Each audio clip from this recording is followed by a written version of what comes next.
warm up a group really well. I think I better start getting you to come in and warm up. So you're going to have the Last Temptation of Christ. Well, I want you to know I was on the front line when that for today is to explore the viral metaphor and to discuss infection strategies. I'm going to talk about identifying the guilt cycle, which I think is an important component of what we're going to talk about tonight. We'll also talk about sexual control and how it plays into religious infection. We're going to examine the special role of hypnosis, and I'll give you a little bit of demonstration around that. And we're going to end up at the end of my talk tonight talking about recovering from religion, which Debbie has been so great. Debbie and Gary have been so great in getting started here in San Diego. I just want to give you a little flavor for what that's all about and why I started it last year.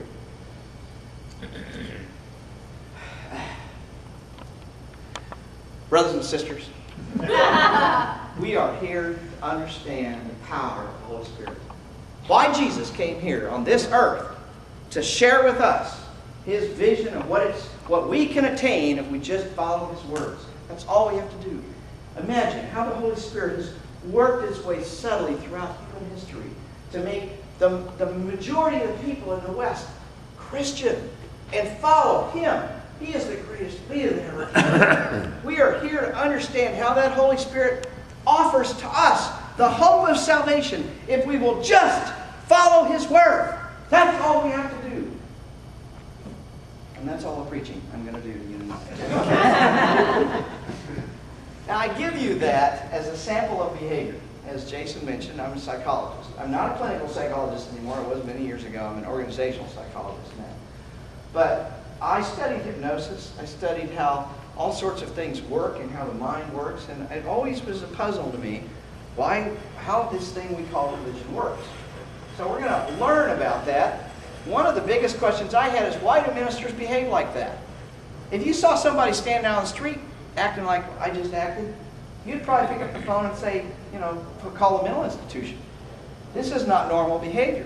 But yet ministers stand up and act like this every Sunday, if not more often, in the churches. So what's going on there? That's the question I wanted to address. I grew up in Wichita, Kansas, a very fundamentalist environment, fundamentalist parents. I had a grandfather who was an elder in the Church of Christ for 40 years, and a grandfather who was minister for 40 years as a country church minister in the Church of Christ. So I know a lot about it. My parents, when they retired, became missionaries to Mexico. So a lot of religion. I've got several ministers. I've got 2 missionaries besides my parents and my family.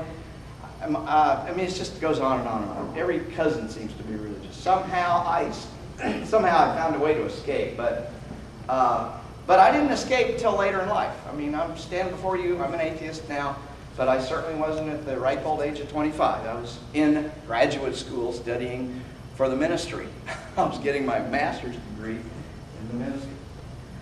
But as I studied, I got a bachelor's degree in anthropology and sociology. I went on to get a master's degree in religion. By the time I was finished with 2 years master's degree, I couldn't tell somebody else what to believe when I didn't believe myself. So I decided to study psychology.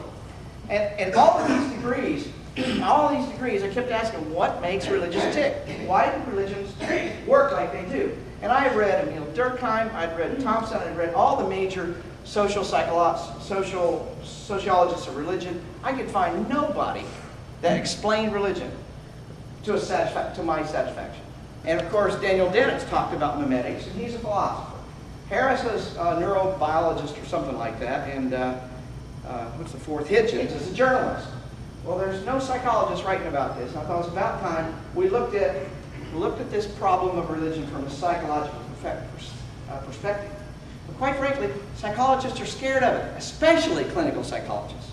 And the reason they're scared of it is, you start writing as an atheist, people stop coming to you.